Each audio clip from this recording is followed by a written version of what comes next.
جب عبداللہ ابن معاویہ ابن عبداللہ ابن جعفر طیار کی حکومت کا رنگ فارس، عراق عجم سے لے کر قومس تک جم گیا تو تمام بنی عباس ان کے پاس چلے گئے۔ عبداللہ نے ان کی بڑی خاطر اور دلجوئی کی اور اپنے لشکر میں بڑے بڑے عہدے ان کو دیے، لیکن افسوس بنی عباس نے اس احسان کو بہت ہی جلد بھلا دیا۔ چنانچہ جب اولاد جعفر کے عروج کا ستارہ ڈوبنے لگا اور بنی امیہ کے لشکر نے عبداللہ کو شکست دے کر بھگا دیا تو وہ اپنے چاہنے والوں کے ساتھ اس خیال سے خراسان کی طرف چلے کہ وہاں ابو مسلم عباسیوں کی طرف سے دعوت دے رہا ہے، جب ہم ان کے ساتھ احسان کر چکے ہیں تو کیا وہ نہ کریں گے؟ ابو مسلم ان دنوں مرو میں تھا۔ جب یہ لوگ ہرات پہنچے تو وہاں کے حاکم نے ان کو روکا اور ابو مسلم کو ان کے آنے کی اطلاع بھیج دی۔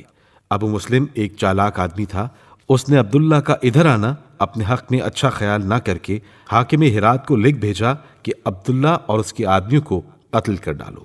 چنانچہ اس ظالم نے ایسا ہی کیا۔ ان لوگوں کے مزار اب تک افغانستان کے علاقے ہرات میں مقابر سادات کے نام سے مشہور ہیں۔ عبداللہ کے قتل ہوتے ہی ابو مسلم ان کے تمام علاقے پر قابض ہو گیا اور پھر اس نے حاکم خراسان سے جو بنی امیہ کی طرف سے تھا مقابلہ کیا۔ جب وہ بھاگ نکلا تو خراسان بھی اس کے قبضے میں آ گیا۔ رفتہ رفتہ بنی عباس کی قوت زور پکڑتی گئی، یہاں تک کہ 129 ہجری میں عراق عجم، خراسان اور قومس وغیرہ سے بنی امیہ کا قبضہ بالکل جاتا رہا اور عباسیوں کے خلیفہ ابراہیم ابن محمد کے نام کا خطبہ پڑھا جانے لگا۔ بنی امیہ کا بادشاہ اس وقت مروان حمار تھا۔ وہ عباسیوں کی بڑھتی قوت دیکھ کر بہت پریشان ہوا اور ابراہیم کے قتل کی فکر کرنے لگا۔ ایک موقع پر جبکہ ابراہیم موضع زمیمہ میں مقیم تھا، مروان کے سپاہیوں نے انہیں جا پکڑا اور اپنے بادشاہ کے سامنے پیش کر دیا۔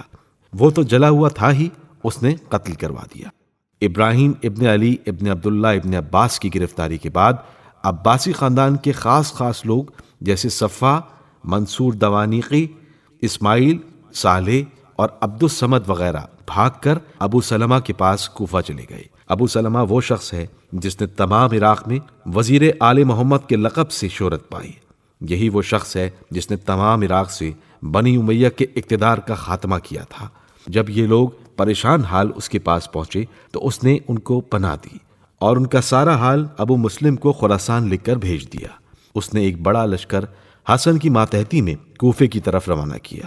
حسن کو مروانیوں کے مقابل پوری فتح حاصل ہوئی اور کوفے پر اس کا قبضہ ہو گیا۔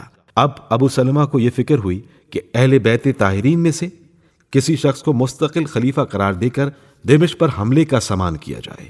چنانچہ اس نے 3 شخصوں کے نام پر خط لکھ کر قبول خلافت کی درخواست کی۔ ان میں پہلا خط امام جعفر صادق علیہ السلام کے نام تھا، دوسرا عبداللہ محض کے نام اور تیسرا عمر ابن علی ابن حسین کے نام، جو عمر اشرف کے نام سے مشہور تھے۔ اس نے قاصد سے یہ بھی کہہ دیا تھا کہ سب سے پہلے امام جعفر صادق علیہ السلام کی خدمت میں جانا، اگر وہ منظور فرما لیں تو باقی 2 خط چاک کر ڈالنا، اور انکار کی صورت میں عبداللہ محض کے پاس جانا، اگر وہ قبول کر لیں تو تیسرا خط پھاڑ ڈالنا، اور اگر وہ بھی راضی نہ ہو تو پھر عمر اشرف کے پاس جانا۔ غرض کہ جب ابو سلمہ کا قاصد امام علیہ السلام کی خدمت میں حاضر ہوا تو آپ علیہ السلام اس وقت نماز مغرب سے فارغ ہو کر تعقیبات میں مصروف تھے۔ سامنے چراغ روشن تھا۔ قاصد نے وہ خط پیش کیا۔ آپ علیہ السلام نے اس خط کو بغیر کھولے چراغ کی لو پر رکھ کر جلا دیا اور قاصد سے فرمایا، بس اس کا یہی جواب ہے۔ قاصد وہاں سے اٹھ کر عبداللہ محض کے پاس آیا۔ وہ امام علیہ السلام سے مشورہ کرنے کے لیے آئے۔ آپ علیہ السلام نے فرمایا، تم ہرگز اس سازش میں نہ پڑو، خلافت اب ہمارے قابل نہیں ہے۔ چنانچہ عبداللہ محض نے بھی انکار کر دیا۔ اب قاصد عمر اشرف کے پاس پہنچا۔ انہوں نے کہا، چونکہ میں اس خط کے لکھنے والے سے واقف نہیں ہوں لہٰذا اس کا جواب نہیں دے سکتا۔ دیکھیں، ہمارے امام علیہ السلام عام لوگوں کی طرح سلطنت و دولت کے بھوکے نہیں تھے۔ اگر کوئی دوسرا ہوتا تو اس موقع پر اس کی رال ٹپک پڑتی، لیکن امام علیہ السلام نے اس طرف ذرا بھی توجہ نہیں کی۔ دوسرے یہ کہ خط کے کھولنے سے پہلے ہی آپ علیہ السلام کو مضمون خط سے آگاہی حاصل ہو گئی تھی، جو آپ علیہ السلام کے امام برحق ہونے کی دلیل ہے۔ امام جعفر صادق علیہ السلام نے اس تخت سلطنت کو، جس کی تمنا میں لوگ مرے جاتے ہیں، ایک بار نہیں کئی بار ٹھوکر ماری اور دنیا پر یہ ثابت کر دیا کہ ہم اس کے خواہش مند نہیں۔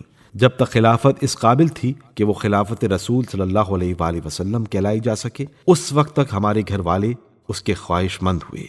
اب چونکہ وہ محض دنیاوی سلطنت اور نفس پرستی کا ایک وسیلہ ہے، لہذا ہمارا اس سے کوئی تعلق نہیں۔